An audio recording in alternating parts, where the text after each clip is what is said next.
गरीब और गरीब, अमीर और अमीर क्यों होता जा रहा है।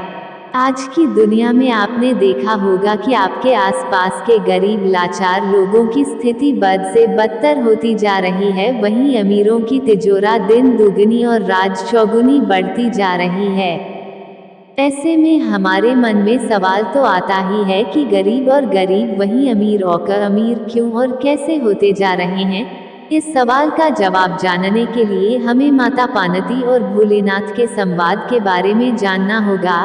एक बार की बात है, माता पार्वती ने भगवान शिव से पूछा कि प्रभु, एक गरीब आदमी और गरीब होता जाता है और एक अमीर आदमी जो कि हर सुख से संपन्न है, वो और अमीर बन जाता है, ऐसा क्यों होता है। तब महादेव ने माता पार्वती के सवाल के जवाब देते हुए कहा कि चलो देवी, आज कहीं घूमा जाए। शिव पार्वती चल दिए। टहलते टहलते भगवान शिव ने पार्वती से कहा कि हम थक गए हैं, चलो थोड़ी देर बैठकर आराम कर लेते हैं। वहां पर बगल में दो कुआं था। एक कुआं बहुत बड़ा बना हुआ था, वहीं दूसरा कुआं टूटा फूटा था। ये देखते ही भगवान शंकर ने माता पार्वती से कहा कि जाओ, 2 ईंटें लेकर आओ। माता पार्वती ईंटें लेने के लिए गई। तभी टूटे कुएं से माता पार्वती ने ईंटों को उठाया और भगवान शंकर के पास लेकर आई। भगवान शंकर ने माता पार्वती से पूछा कि देवी, ये बताओ कि आप ईंटें उस पुराने कुएं से ही क्यों लेकर आई, आप दूसरे वाले कुएं से भी तो ईंटें ला सकती थी। तब माता पार्वती ने भोलेनाथ को जवाब दिया कि प्रभु, वो कुआं कितना बढ़िया बना हुआ है, फिर उसको तोड़कर मैं खराब क्यों करूं। इसलिए जो कुआं पहले से ही टूटा हुआ है, मैं वहां से ईंटें लेकर चली आई।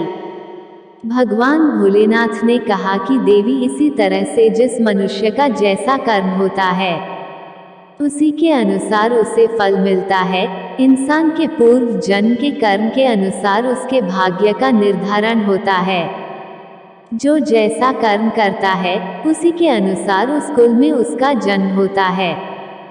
जैसे किसी जीव ने अपने पूर्व जन्म में बहुत अच्छे कर्म किए तो वो अगले जन्म में सुखी और संपन्न परिवार में जन्म लेगा और हर तरह के सुखों को भोगेगा। उसी तरीके से अगर किसी मनुष्य ने पूर्व जन्म में बहुत पाप किए हैं, परोपकार कभी नहीं किया, सारी जिंदगी उसने दूसरों को सताया है, तो उसके कर्म के अनुसार अगले जन्म में वो किसी दरिद्र के यहाँ जन्म लेगा और सारी उम्र गरीबी और लाचारी से परेशान रहेगा।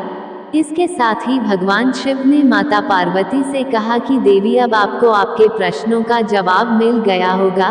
देवी पार्वती ने भगवान शिव का शुक्रिया अदा किया और बोला कि प्रभु, अब मैं समझ गई कि गरीब और गरीब, अमीर और अमीर क्यों होता है।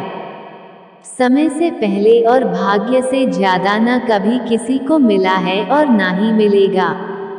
लेकिन हम सिर्फ भाग्य के भरोसे नहीं रह सकते। व्यक्ति को अपने जीवन में मेहनत करनी ही पड़ती है।